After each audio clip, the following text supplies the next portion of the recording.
तो ये क्वेश्चन करते हैं, monochromatic light is travelling in a medium of refractive index n जो है वो 1.6 दे रखा है। इस वाले पोर्शन में रिफ्रैक्टिव इंडेक्स 1.6 है। It enters a stack of glass layers from the bottom side at an angle of 30 degree, है ना। ये एंगल जो है वो 30 डिग्री है। The interfaces of the glass layers are parallel to each other. The refractive index of different glass layers are monotonically decreasing, है ना। इनका रिफ्रैक्टिव इंडेक्स जो है ऐसे घटता जा रहा है, दिख रहा है।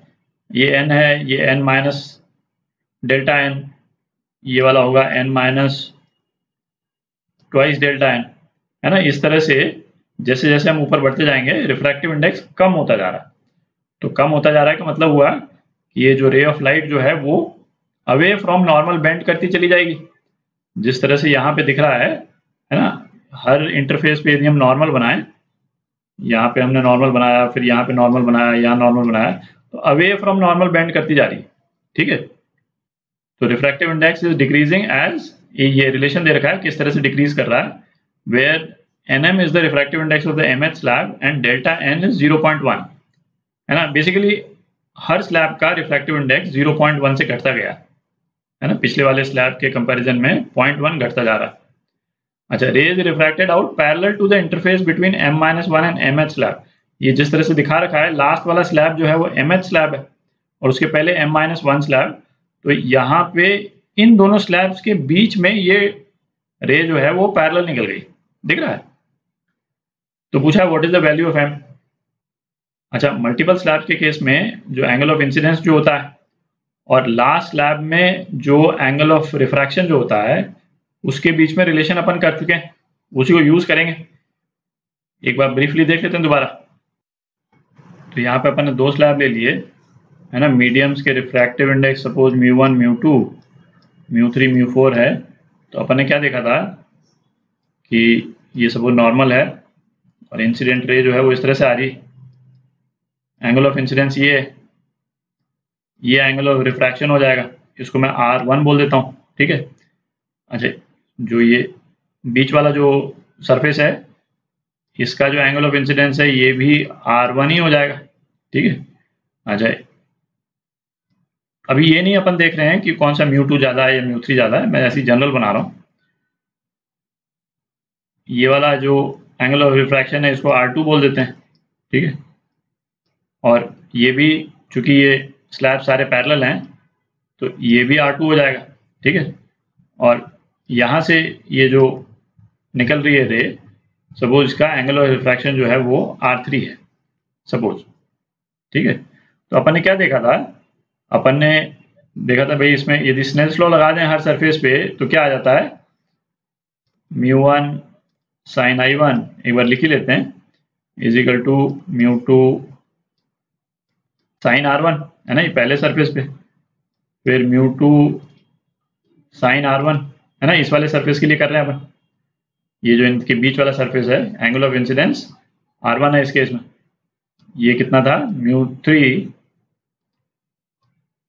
sin R2, है ना। ये sin R2 हो गया। अच्छा, μ3 sin R2 ये लास्ट वाला सरफेस देख रहे हैं, है ना। इसमें एंगल ऑफ इंसिडेंस R2 है, ये कितना हो गया, μ4 sin R3, ठीक है। अरे इन एक्सप्रेशंस में आप देखें भाई ये वाली जो टर्म्स हैं ये वाली टर्म्स तो सेम ही है, ठीक है। तो नेट रिजल्ट क्या हो गया, μ1 sin I1 ये किसके बराबर हो गया, ये वाली टर्म जो है ये लास्ट वाले टर्म के बराबर हो गई, है ना। इसको इससे रिप्लेस कर दें, फिर इसको इससे रिप्लेस कर दें, इसको इससे, ये तो बराबर है ही, फिर इससे रिप्लेस कर दें। तो अपने पास में फाइनल रिजल्ट क्या आ गया, μ1 sin I1 ये आ जाता है μ4 sin R3।